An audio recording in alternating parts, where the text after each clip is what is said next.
فرمایا لا سینہ بنا رہا مجھے نہیں آتی نیند نہیں آتی. دعویٰ کر سکتا ہے کہ میں نیند سے پاک ہوں.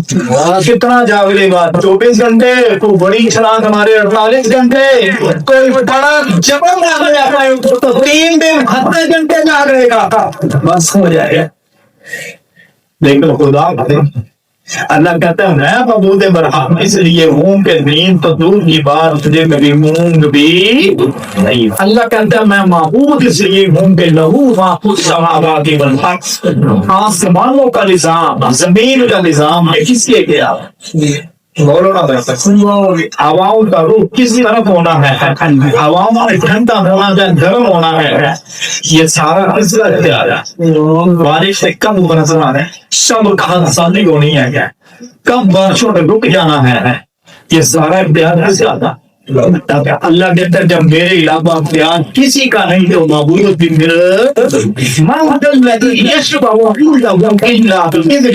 اللہ کہتا ہے میرے سامنے کوئی زور زبردستی کر سکتا میرے سامنے کوئی زور میں بڑا بے پرواہ میں جو فیصلے کروں میرے سامنے کوئی بول سکتا. اب میرے چاہے تو لوط کی بیوی حضرت لوط علیہ السلام کی بیوی کو جہنم میں ڈال دے. فرعون کی بیوی آسیہ کو جنت میں ڈال دے. پوچھ سکتا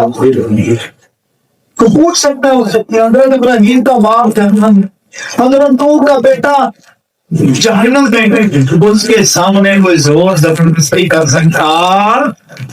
اللہ کہتے ہیں یعلم ما بین ایدیہم وما جو کچھ ہو چکا ہے جو ہونے والا ہے اللہ کہتا ہے اس کا علم میرے پاس ہے. میرے علاوہ عالم الغیب جو یحیطون بشیء من علمی میرے علم کا جان سکتا بھی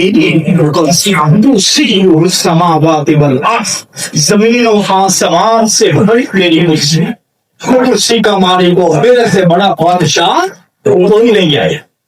ولا یعودہ حفظہما میں نے یہ جو کائناتی نظام بنایا ہے یہ جو تمہیں سب کچھ نظر آ رہا ہے اور جو تمہیں نظر نہیں آ رہا میں ان کی ہزاروں سالوں سے حفاظت کر رہا ہوں ہمیشہ سے حفاظت کر رہا ہوں ہمیشہ کر رہا رہوں گا.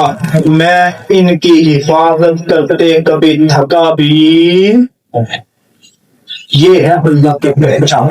اللہ نے دعویٰ کیا کہ میں ہی معبود ہوں پھر اس پر اللہ نے مال کیا ہونا چاہیے؟ پاک ہونا چاہیے. آپ کے مال میں اگر سودی کمائی ہے رشوت کی کمائی ہے میں تھوڑا سا یہ تو کھولتا ہوں اگر بہنوں کا ہاتھ وہ کاروبار کیا بیٹیوں کو جائیدادوں سے محروم کر کے وہ کاروبار کھڑے کیے گئے یتیموں کا مال اڑا کر وہ کاروبار کھڑے کیے ہیں تو بھائی صاحب ایک نہیں 1000 قربانیاں تھی.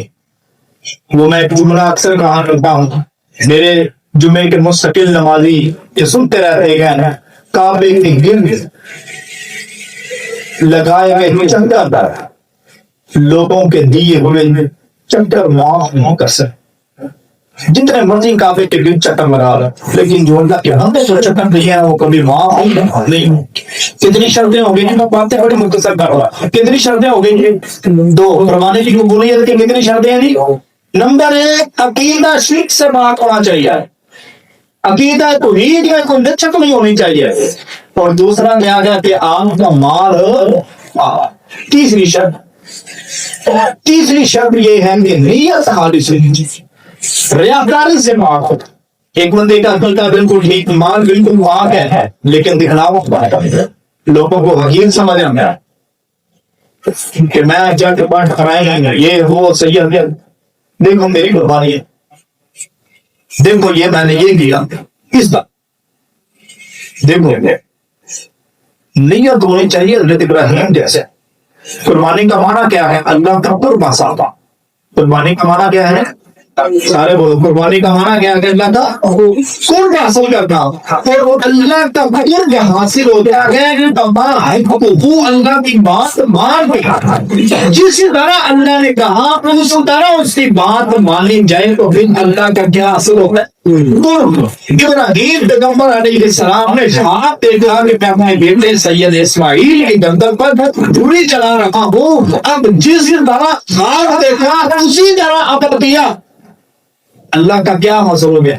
قرب حاصل ہو گیا، اللہ نے قربانی کا جواب جنرل سے تو اسی طرح اللہ کی رضا حاصل کرنے کے لیے ہم قربانی کریں گے تو ہمیں کیا ہوگا؟ اللہ قرب حاصل ہوگا کہ آج ہم جانور کے گلے پہ چھری تو چلائیں گے جو کہ بڑی آسان ہے، نہ ہاتھ تھکے گا اور نہ کہ مال اتنا زیادہ لگے گا، 80,000 1 لاکھ 2 لاکھ تک کی قربانیاں ہیں، بڑی شرح کسی نے لگائی، ایک ویڑا یا اونٹ لے لیا 20-25 لاکھ، اب جس نے 20-25 لاکھ کی لے لیا وہ کماتا نہیں تو کیا ہوگا؟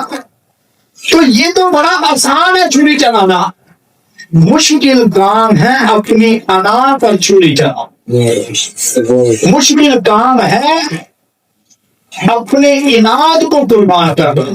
تو عزیز دوستو صرف 2 حدیثیں میں آپ کے سامنے رکھ دیتا ہوں۔ پیارے پیغمبر امام کائنات صلی اللہ علیہ وآلہ وسلم نے فرمایا ہے، ایک مثبت اور ایک منفی، یعنی یہ آپ کو حوصلہ دے گی، دوسری آپ کو جوڑے ہوئے دے گی۔ پیارے پیغمبر امام کائنات صلی اللہ علیہ وسلم نے فرمایا، تمہیں کوئی دکھ دیتا ہے، تمہیں کوئی غم دیتا ہے، تمہارا دل ٹوٹتا ہے، لیکن تم اپنی انا کو قابو میں رکھو، جھگڑا چھوڑ دیتے ہو، میں محمد کل قیامت کے دن اسے جنت میں لے آؤں۔ جبکہ دوسری طرف دیکھیں، حضور نبی کریم صلی اللہ علیہ وسلم نے فرمایا ہے، یہ بھی حدیث یاد رکھنی چاہیے۔ میں گزارش کرتا ہوں اپنی ماؤں سے، بہنوں سے، بیٹیوں سے کہ آپ کے لیے یہ خاص کر کے میں بیان کرتا ہوں، بچوں کی تربیت میں ماں کا کردار زیادہ ہوا ہے، خواتین کا کردار زیادہ ہے۔ اپنے بچوں کو اس طرح کی احادیث سنایا کرائے۔ نبی علیہ الصلوۃ والسلام نے فرمایا، جس کا کوئی بھائی اس کے پاس عذر لے کر آیا، اسے منانے کے لیے آیا، اسے راضی کرنے کے لیے آیا، معافی مانگنے کے لیے آیا، منانے کے لیے آیا، جو بھی لفظ اپنی زبان میں میں چیچیرندہ چلا جاؤں، خلاصہ یہ ہے کہ شروع کرنے کے لیے آیا تو اس نے شروع نہ کی، وہ اپنی انا کا غلام ہے، وہ اپنے انعام کو آگے رکھتا ہے، اپنی ضد کو آگے رکھتا ہے، وہ جتنے بھی میں بڑھاتا چلا جاؤں، خلاصہ یہ کہ میں سلو نہیں کرتا۔ میں پھر الفاظ دہرا دیتا ہوں، کچھ یاد کرنے حدیث نہ ہو جائے گی کہ جس کے بعد اس کا بھائی سلو کرنے کے لیے آیا اور اس نے آگے سے سلو نہ کی، لفظوں کو سنیے گا، گہرائی میں پٹریے گا، روزہ ہوئیے گا۔ میرے نبی نے فرمایا، جس سے سچی بات کرنے والا کائنات میں کوئی پیدا نہیں ہوا، جس کی بات کبھی گلنگی نہیں نکلی، وہ کھرا ہی کھرا تھا۔ نبی نے فرمایا، وہ کل قیامت کے دن میرے پاس روزے کو سرنا بھی نہیں تھے، میرے پاس روزے کو سرنا بھی۔